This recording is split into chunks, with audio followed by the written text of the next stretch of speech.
नमस्ते सबैमा तपाईहरुलाई मेरो नेपाली किचनमा स्वागत छ।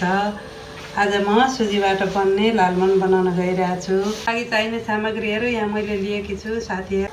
त्यसको लागि हामीलाई यहाँ सुजी चाहिन्छ, यहाँ चिनी पनि चाहिन्छ, चिनीको साथसाथै घिउ पनि चाहिन्छ। अनि यहाँ मैले इलायची केसर लिएको छु। त्यसको लागि दुधको पनि आवश्यकता पर्छ। आफूले कति सामान बनाउने हो त्यति नै सामान राख्दा हुन्छ। अब म लालमोहन पकाउन सुरु गर्न गइरहेको छु साथीहरु। त्यसको लागि मैले ग्यास बाले, ग्यासमाथि एउटा प्यान राखे। प्यान ताते एकछिन ताप्न दिएपछि प्यान तातेपछि मैले त्यसमा थोरै घिउ एड गरे। घिउ मजाले तातिसकेपछि त्यसमा म दुध हाल्न गइरहेको छु। ग्यासलाई मिडियम लोमा नै राख्नुपर्छ। हामीले धेरै ठुलो पार्नु हुँदैन। एकछिन दुध उम्लेपछि एकछिन दुध उम्लिन दिने। त्यसपछि हामीले त्यसमा सुजी थोरै गरेर एड गर्नुपर्छ। सुजी राखेपछि त्यसलाई मजाले चलाइहाल्ने, नभए डल्ला पर्न सक्छ।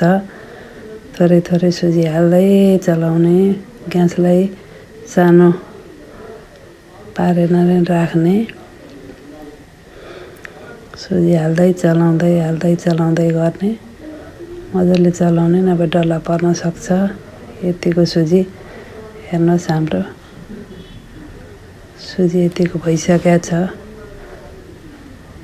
यतिको सुजी भएपछि हामीलाई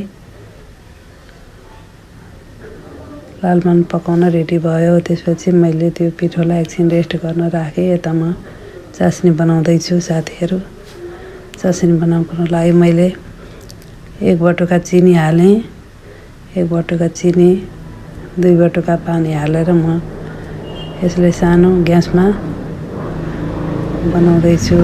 उता चास्नी मेरो पाक्दैछ, यतामा यो अघि छोपेर राखेको पिठोलाई मजाले हातले माडेपछि हातमा थोरै घिउ लाएर यसको डल्ला कत्रो चाहिन्छ त्यही अनुसार बनाउने साथीहरु। हेर्नुहोस् कस्तो नरम भइरहेछ।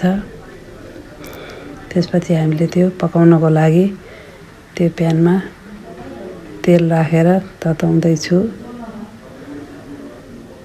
यता मेरो चास्नी पनि तयारी भयो साथीहरु। हेर्नुहोस्, चास्नी पाकेपछि हामीले यसलाई चेक गर्नको लागि हातमा लिएर हेर्नुपर्छ।